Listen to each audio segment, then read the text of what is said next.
Hey everyone, this is the Black Manga Critic here with another video for Watching Wednesdays. And if you've had a bad Wednesday, if it is definitely hump day for you, here's a video for you. So today I'm going to be reviewing both episodes of Made in Abyss. So the only episodes that have come out so far are episodes 1 and 2. And generally, just like for a note, I did not like episode 1. I thought it was very, very, very mediocre. There wasn't a lot that I liked about it. But I really enjoyed episode 2. So, in a general sense, I disliked episode 1, and I really liked episode 2. So I'm probably going to continue with the series. So before I get into the review, I just want to let you guys know that 1, like, comment, and subscribe, because if you want to get more content, and if you want to be notified of more content, you gotta like, comment, and subscribe. Or do one of the three. Either of those options are fine. But if you do all three, fantastic. The second thing that I want to mention is that I do have a Twitter and a Facebook page. So if you want to find me outside of YouTube, go over there. I'm on Twitter all the time. I respond to pretty much all of my tweets because, I don't have that many followers. So I'm going to respond to pretty much anyone that tweets me, and I'll tweet back. And Facebook, I'm just kind of getting started on that. I'm trying to figure out how to get live sort of conversations going on Facebook. But I might just do live streams on YouTube if that's something that you guys prefer.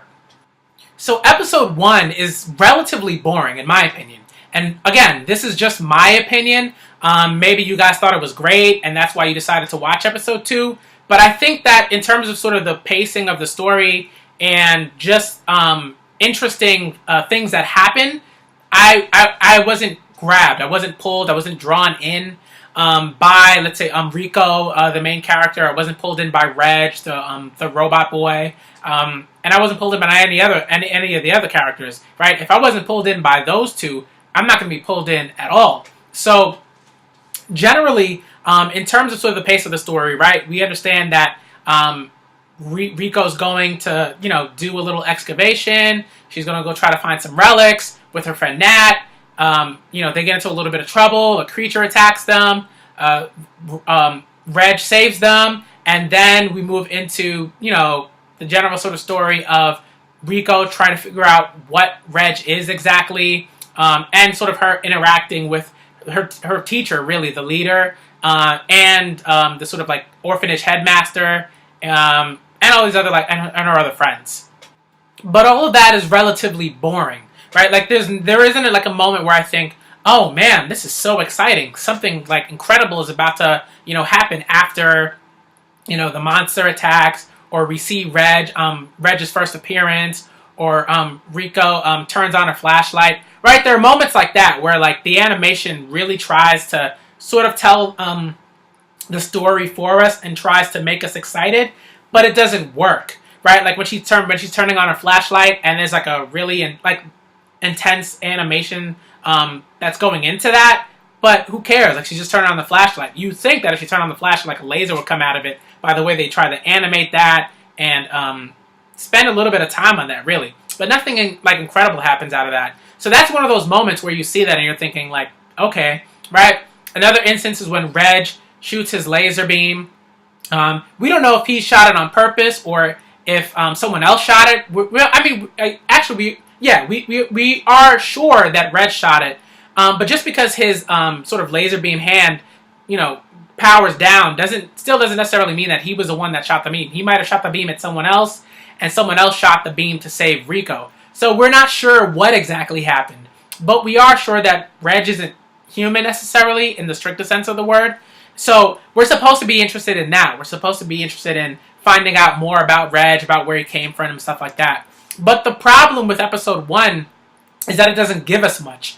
All it does is sort of say, plop, here's Reg, plop, here's Nat, plop, here's the leader, plop, here's this other character. And that happens relatively often in episode 1, but there's no real backstory to these characters at all. We don't get much. All we know is that the abyss is deep. There are, different environments and things of that nature. But outside of that, we don't know much. And I understand, again, this is episode 1. But it seems that if you're going to put that much work into the animation, you could put more work into giving us a little bit more in episode 1. right? Because the animation is great, and that's the one thing that I do like about this about episode 1. The animation, it's really crisp.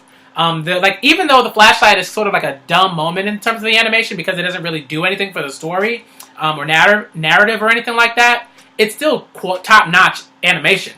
So you gotta appreciate that.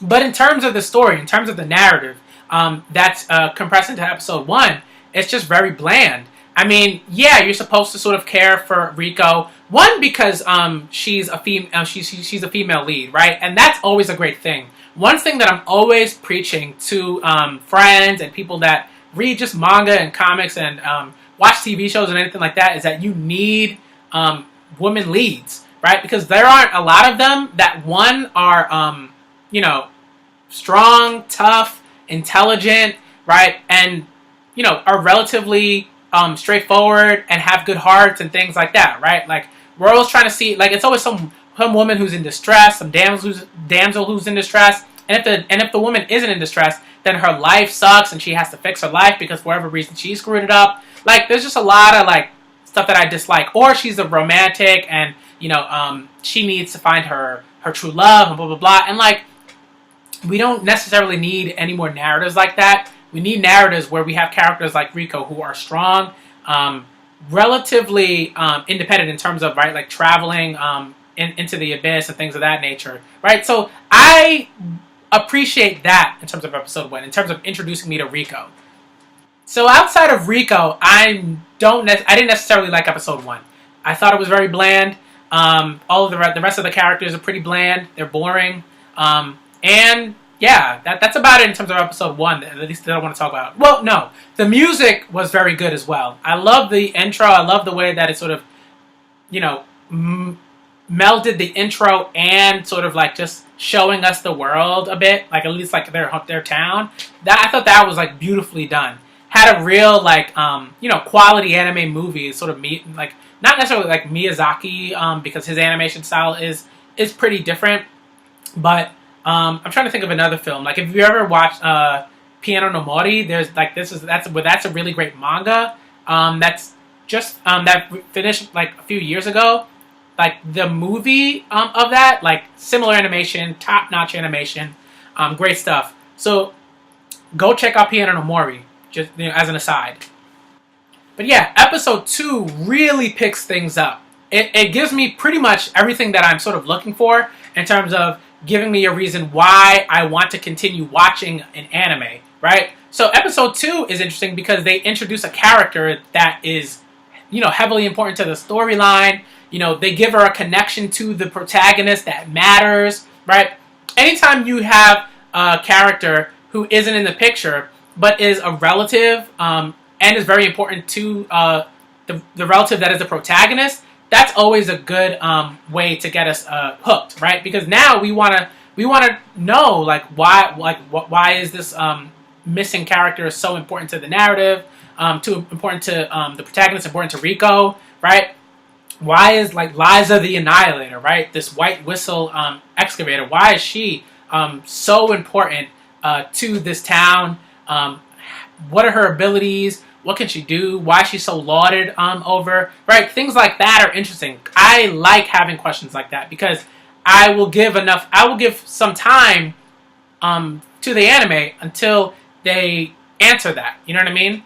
So in terms of, giving me a character that matters and a character that's dynamic, even without introducing Liza, like that's interesting. That's how you storytell, right? And also, it was great that like they sort of revealed so much, right? Like they revealed so much in one episode.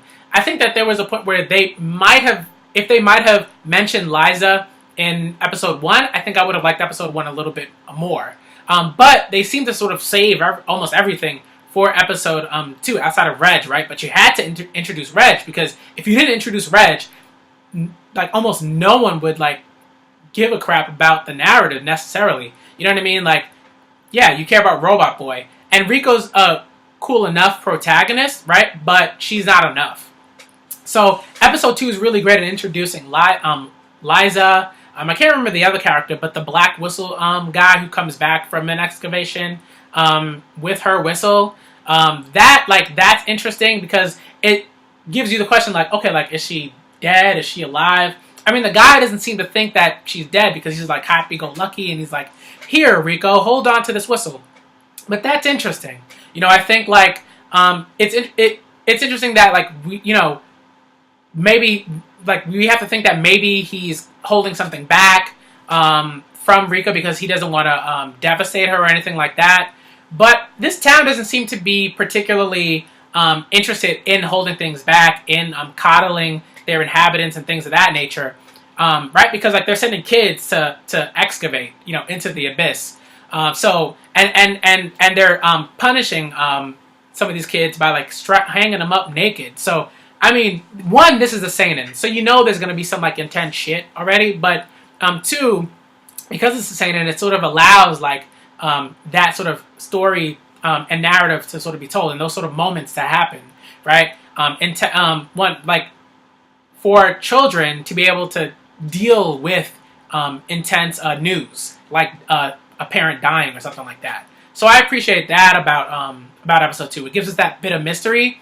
But just so you know, Liza's pretty much dead in my mind. I mean, I know she sent that message to Rico, but for now, she's pretty much dead in my mind. One, because I don't want to think about her so much. I want to see how Rico progresses. I want to see her get that white whistle.